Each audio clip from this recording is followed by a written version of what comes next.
Dans le livre des Nombres, au chapitre 20, Dieu donne une instruction claire à Moïse.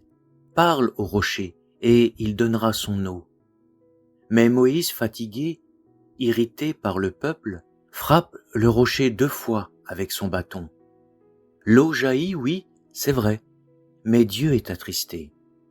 Nous devons croire en l'Esprit aussi bien qu'au Fils et le traiter avec confiance, nous attendant à ce qu'il nous rencontre et nous bénisse puissamment, et lui communiquant tous nos besoins, nos difficultés, et même nos tentations et nos péchés. Il était l'antitype de l'eau du vieux rocher de l'Horeb, et il est aussi erroné aujourd'hui qu'il était pour Moïse de frapper ce rocher avec une violence incrédule, alors que Dieu nous demande simplement de lui parler avec douceur et confiance. Le Saint-Esprit est la présence vivante de Dieu habitant dans le temple de notre vie.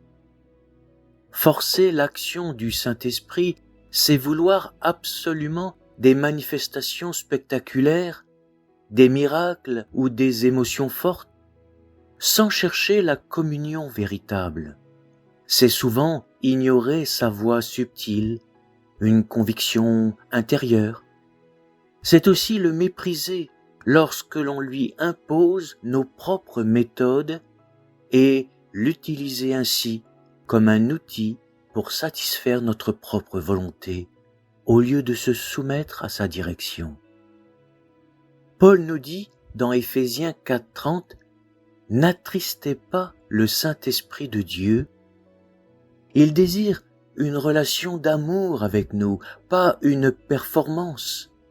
Prenons garde, ce n'est pas parce que l'eau coule que Dieu est satisfait.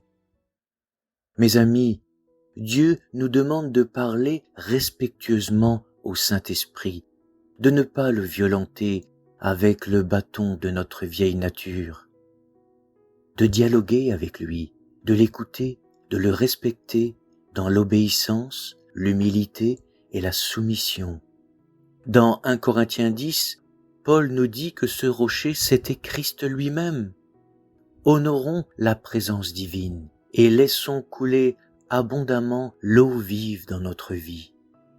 Cherchons Dieu non pas pour ce qu'il peut faire, non pas pour ce que nous voulons qu'il fasse, mais simplement pour qui il est.